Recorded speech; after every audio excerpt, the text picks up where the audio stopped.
जिला फतेहपुर की सड़कों पर इंसानी जिंदगी चिड़ियों से भी सस्ती।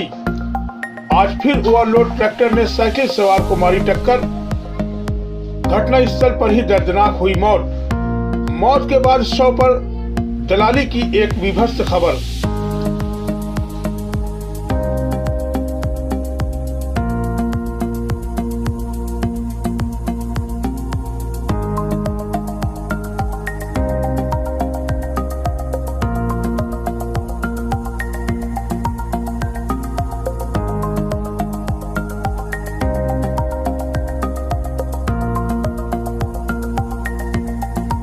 फतेहपुर के खागा क्षेत्र के नौबस्ता बाईपास चौराहे पर एक बालू से ओवरलोड ट्रैक्टर ने एक युवक को टक्कर मार दी, जिसकी उम्र लगभग 55 से 60 वर्ष बताई जा रही है।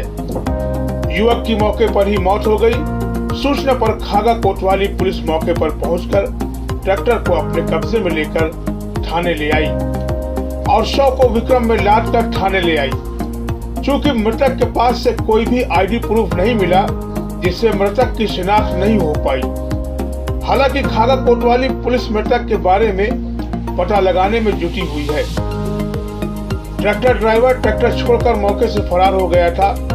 आपको बता दें कि ये ट्रैक्टर ड्राइवर ओवरलोड मोरम लाद कर अपने गंतव्य पर बच बचाकर जल्दी पहुंचने के चक्कर में हाईवे की सड़क पर बड़ी तेजी से चलते हैं और असावधानी से ट्रैक्टर को इधर उधर देखे बिना ही निकालने लगते हैं।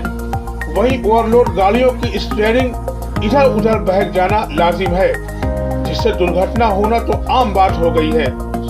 जब तक इन पर नकेल नहीं कसा जाएगा, ये दुर्घटनाएं तो होती रहेंगी और इंसान परिंदों से भी ज्यादा सस्ता होकर ऐसे ही ओवरलोड वाहनों से कुचल कर मरते रहेंगे। आप लोगों को बता दें कि अभी 1 महीना नहीं बीता कि एक बालू लोड ट्रक से नगर पंचायत कार्यालय के निकट 2 बाइक सवारों ने एक्सीडेंट में अपनी जान गंवाई थी। इसी कड़ी में आज फिर एक बालू लोड ट्रैक्टर ने एक युवक की जान ले ली। यहाँ पर एक बहुत गहन और चिंतन का विषय नजर आ रहा था कि मौके पर सूत्रों की माने तो प्रत्यक्षदर्शियों ने देखा कि कुछ वर्दी के दलाल सिस्टम बनाने में लग गए हैं। यही कारण है कि मीडिया की इतनी आवाज बुलंद करने के बावजूद भी कालाबाजारी नहीं खत्म हो पा रही है। आप देख रहे हैं अजरा न्यूज, खागा संजय पटेल। सब्सक्राइब करें हमें और नजर रखें अति ज्वलनशील मुद्दों पर। अजरा न्यूज फतेहपुर।